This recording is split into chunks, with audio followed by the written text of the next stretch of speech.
I want to turn now to a few people who have done research in addiction who've been very influential in my development of my ideas. I'm going to name 4 people in particular, all of whom are dead. They were all older than me when I was learning in their footsteps. The first one I'll name is Norman Zinberg, who was a psychiatrist at Harvard. Zinberg did research that showed that not everybody who took heroin became addicted, that there were a variety of ways that people use heroin in. And when I was in graduate school, when I started reading his work, his most famous book is called Drug Set and Setting. And I would say, people take heroin without getting addicted, or they may be addicted, but then they cut back. And everybody I knew at Michigan in graduate school said, "You're crazy."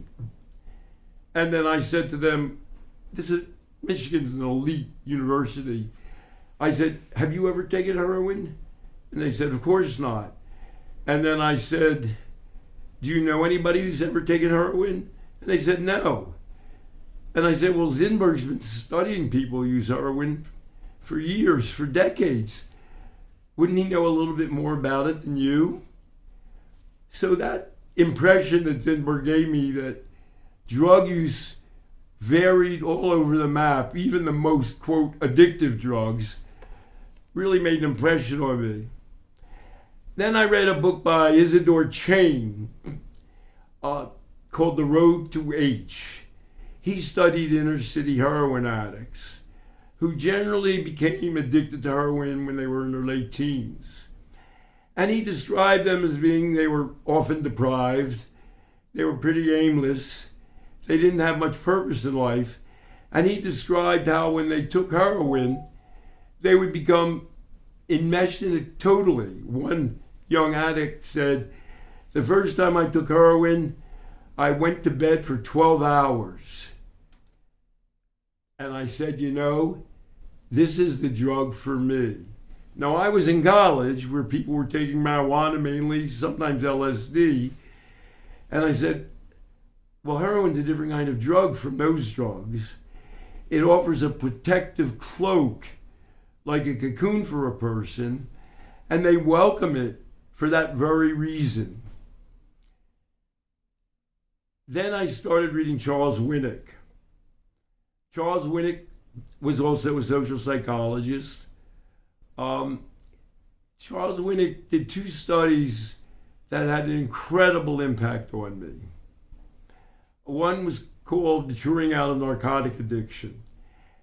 He worked for the Public Health Service in New York City, and the Federal Bureau of Narcotics had a list of acknowledgedly addicted, they were nearly all men. And Winick studied those records, and he discovered that 3/4 of these young men who tended to get addicted, like Isidore Chein said, in their late teens, then got free of heroin. They quit, usually spontaneously, somewhere in the vicinity of their 20s, mid-20s to early 30s. And that occurred for about 3/4 of them. About a quarter remained addicted, but the majority of them grew out of addiction. And that term, I love that term, maturing out of narcotic addiction. That's a famous study, and a lot of people have replicated it. He did a separate study, Charles Winick. He studied Lexington, Kentucky, had a federal hospital where they sent all drug-addicted people to. Now, that was an unusual population because 90%, let's say, of the men, they were all men in this facility, who were addicted were inner city, generally minorities, but maybe 1/10 of them were physicians. And the way a physician would get apprehended would be the Bureau of Narcotics would have a report that he was having an odd use of his narcotic supply. It generally wasn't because he was doing anything personally, behaviorally wrong. it was due to the fact that he was using many more narcotics than he actually was receiving prescriptions for. They all went to the same hospital. But if you had to guess, which group fared better after leaving the hospital? In fact, in the overwhelming majority, again, over 90% of the cases with the physicians, they recovered, is a term we would use now, from their narcotic addiction. Why do you think a physician would get over their narcotic addiction as compared to an inner city addicted person? Well, what did the inner city addicted person have to come back to? Whatever the impoverished conditions, the stress of living on the street, his criminal associations, if he had them, they persisted. The physicians went back to often distinguished medical practices. And it wasn't so much the support that they had, the way that Winick put it was, they had so much to lose. The reason they were able to secure themselves and progress as a result of being at the Federal Bureau of Narcotics Hospital in Kentucky, was because if they didn't, they were giving up a cushy life, a prosperous life, a respected professional life, often, generally speaking, a solid family life. And so that's why they quit. It wasn't the drug per se, it was the circumstances around which they took the drug. When I was in graduate school, around 1968, they did a long article in the New York Times. And they interviewed Charles Winick, who I referred to before. And Charles Winick said, generally heroin, if you can secure good supplies of heroin, is not a dangerous drug. The problems that you have with heroin are if you have an impure supply of it, if you get an infection from it, and if you get involved in a life of crime around it. The drug per se is not harmful. Remember I told you about how I went around to all my friends in graduate school and I told them, well, not everybody who takes heroin becomes addicted. I told them these things as well. And they said, you're crazy. That's not true. And I asked them once again, what do they know about heroin? They knew nothing. It became clear to me that there were these tremendous myths surrounding heroin use. And some of the things that Zinberg wrote would say this. You know, people find heroin addiction totally mystifying on the one hand and overwhelming on the other hand.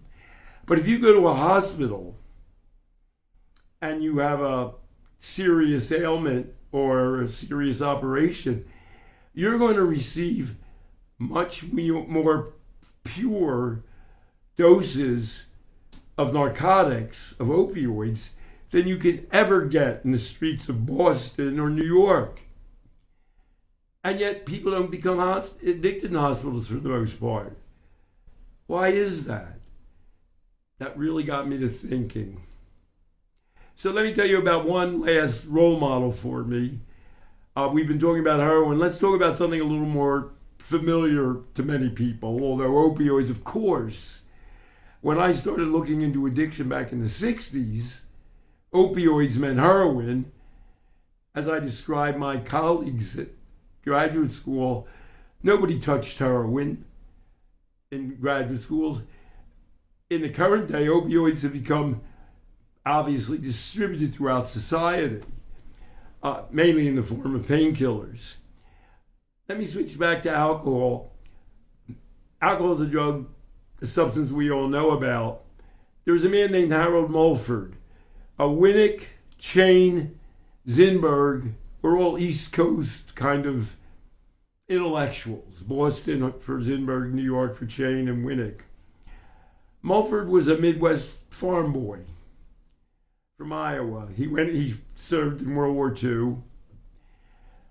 He got a PhD in sociology when he came back.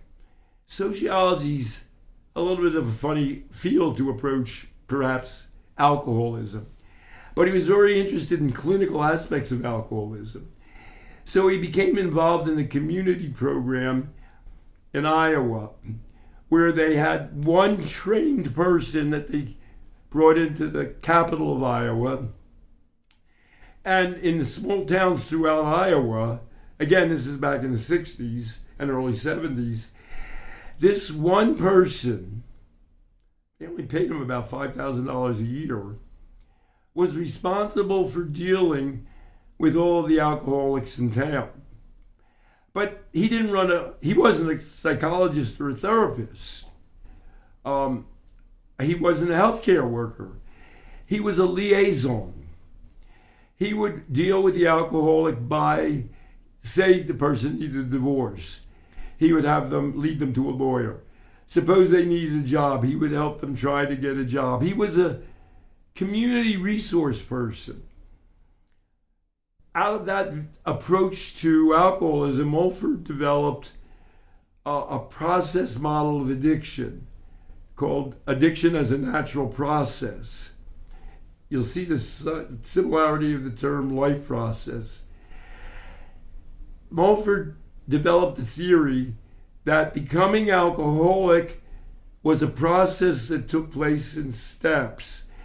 But for the most part, there was a natural evolution. Remember Charles Winick and the natural recovery from heroin, where people developed alcoholism, but for the most part, somewhere along their lifespan, they stepped back from alcoholism.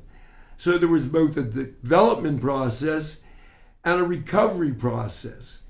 And even though Mulford himself was involved in a kind of a therapeutic intervention, for the most part, those processes were natural processes. These are my background figures in addiction. And you can see how they oriented my thinking very much in the direction of how people, first of all, who people were. In Chein's, as the wrote to H, they were often very deprived and people without a lot of personal resources, but also the situations they were in, where they lived, the people they associated with, the options they had in life. For example, Winick studying physicians on the one hand and inner city addicted people on the other, I became very aware that addiction was just not something that arose from using a drug. It very much had to do with the person as well as the drug and that person's environment that they interacted with. All of this set the stage for the study of addiction during the Vietnam War. Let me turn to that now.